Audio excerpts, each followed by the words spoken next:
Good evening, it is Matt Rogers, and thank you for listening to this broadcast. How Pluto captured its large moon, Charon, with a 10-hour icy kiss. The information goes on to say that these bunch of astronomers explained through the statements, we were definitely surprised by the kiss part of kiss and capture. There hasn't really been a kind of impact before, where the two bodies only temporarily merge before re-separating. New research suggests that billions of years ago, Pluto may have captured its largest moon, Charon. With a very brief icy kiss, the theory could explain how the dwarf planet, yes, we wish Pluto was still a planet, could snare a moon that is around half its size. The team behind the research thinks that two frigid worlds located towards the asteroid belt, a ring of icy bodies located far from the Sun at the edges of the solar system, collided together billions of years ago. Rather than mutually obliterating each other, the two bodies were united as a spinning cosmic snowman. These space bodies separated very quickly, but remained orbitally linked to create Pluto-Charon, the system we see today. Folks, indeed, this kiss and capture process represents a new theory of the moon capture and the cosmic collision. It also could help scientists better investigate the structural strength of the frigid icy worlds towards the asteroid belt. These bunch of astronomers and researchers in the scientific community, that is, indeed, looking into Pluto, explained we found that if we assume that Pluto and Charon are bodies with material strength, Pluto can indeed capture Charon from a giant impact. These team leaders at the University of Arizona, the lunar planetary researcher, told Space.com the process of this collision capture is called a kiss and capture because Pluto and Charon briefly merged the kiss element before separating to form two independent bodies.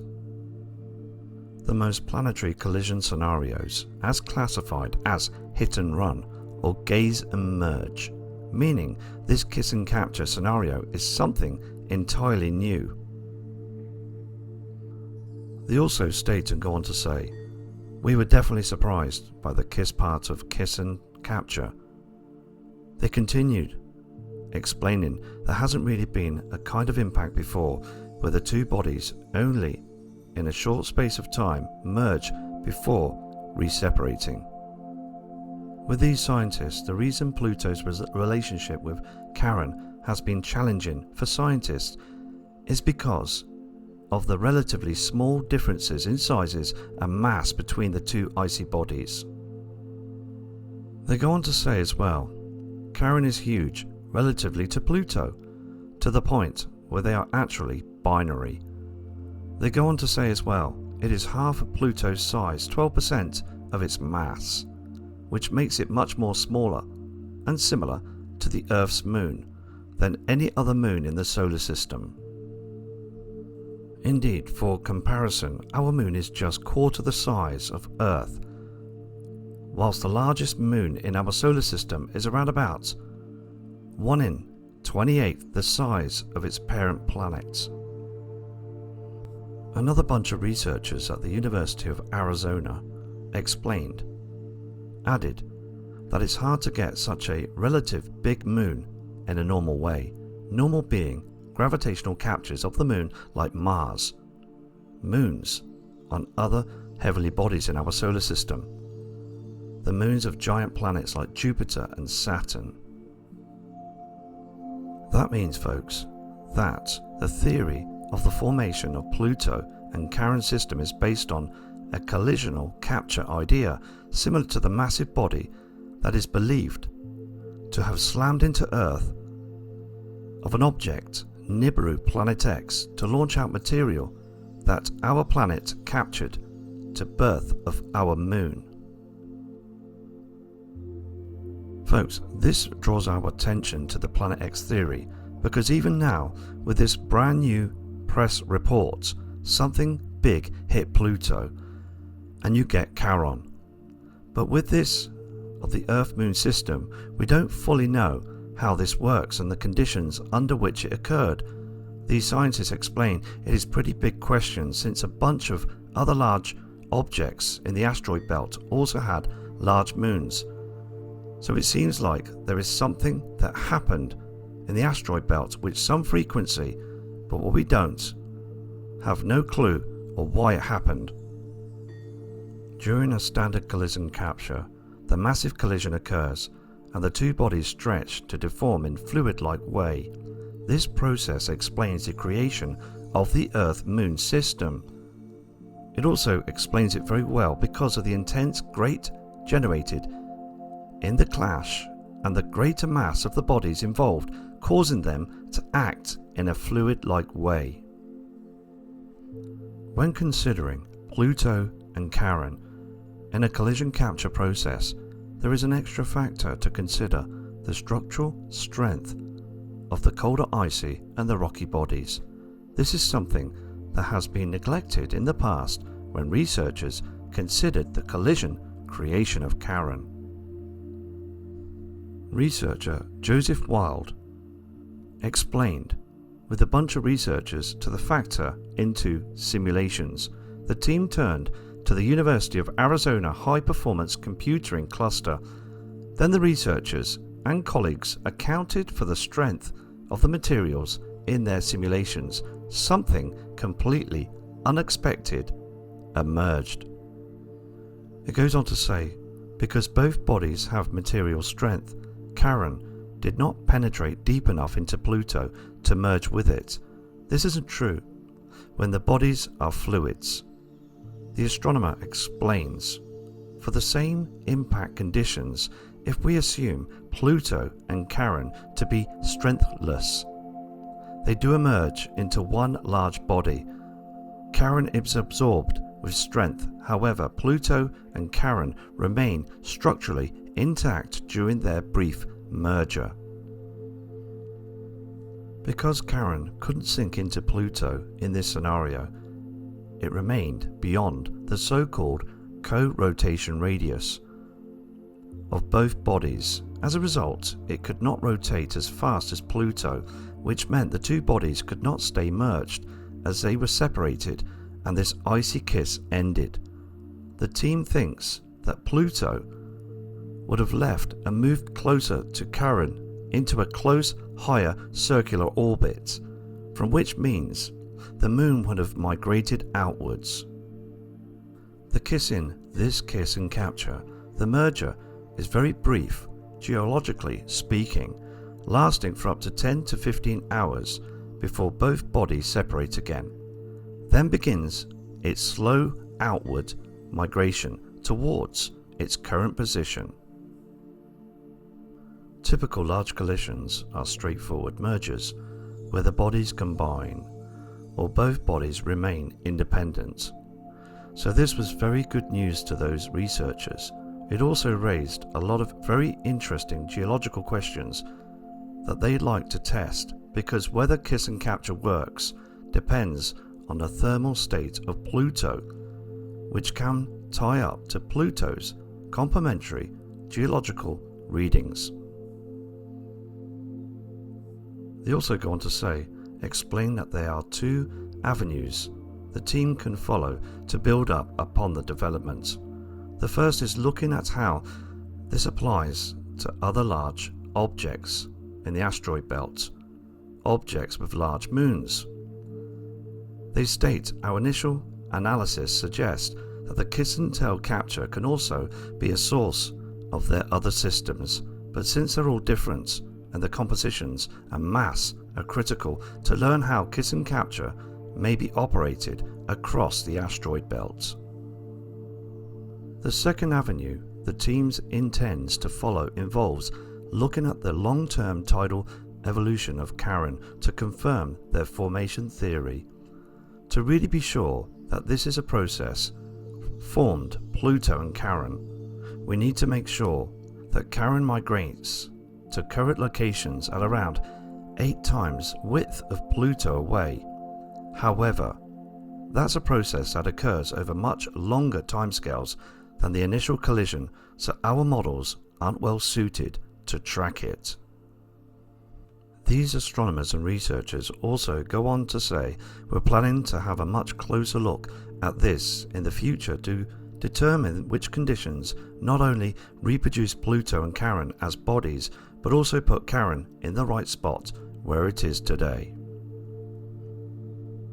Folks, new information has come forward as well about astronomers have pinpointed the origins of the mysterious repeating radio bursts from space. Slowly repeating bursts of intense radio waves from space have puzzled astronomers since they were discovered in 2022.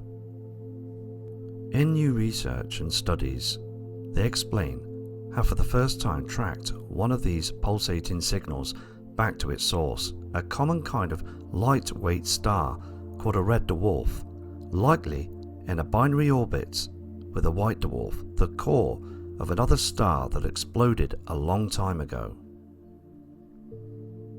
In 2022, a bunch of astronomers made an amazing discovery: periodic radio pulsations that repeated every 18 minutes.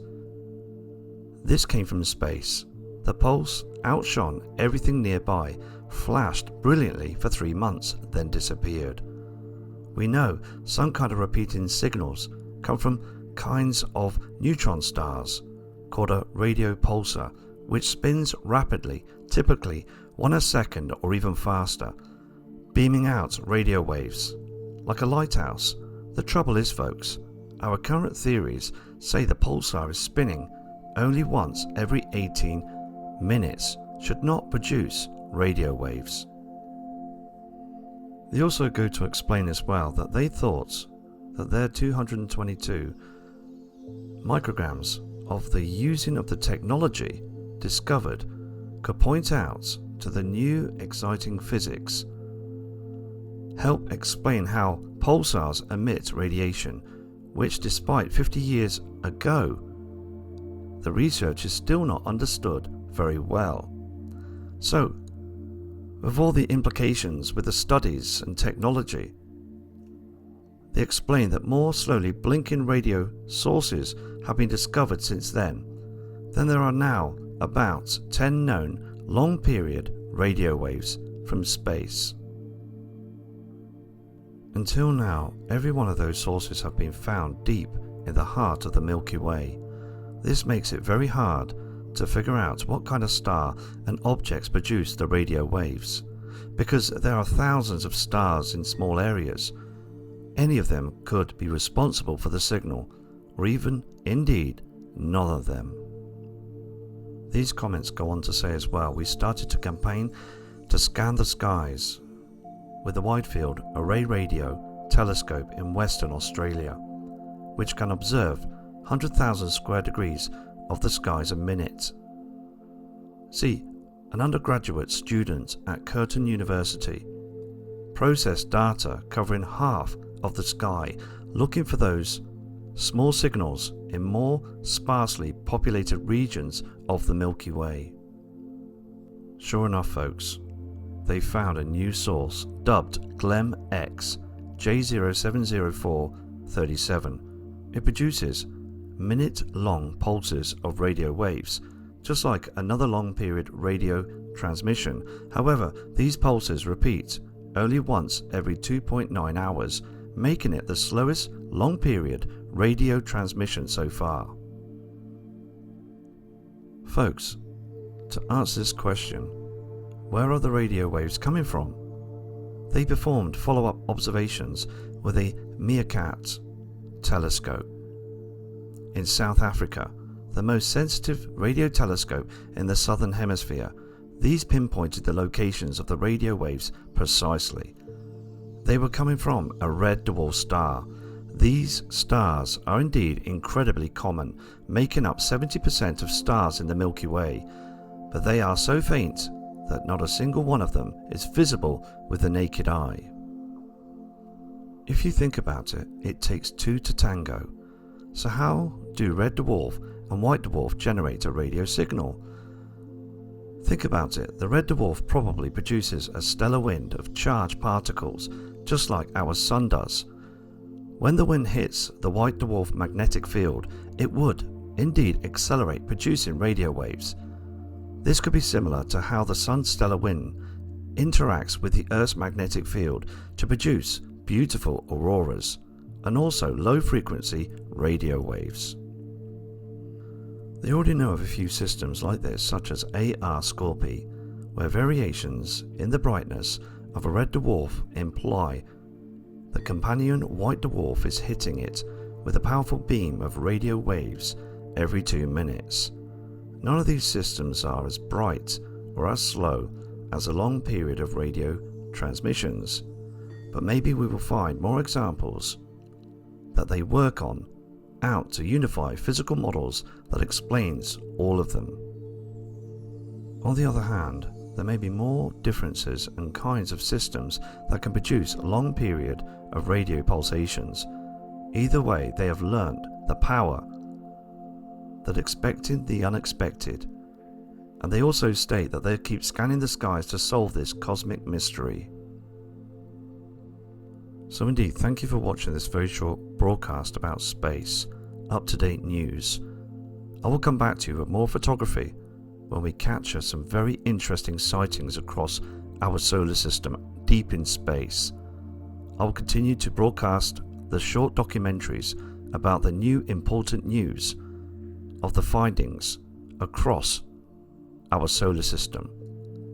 Please have a fantastic week ahead. From Matt Rogers.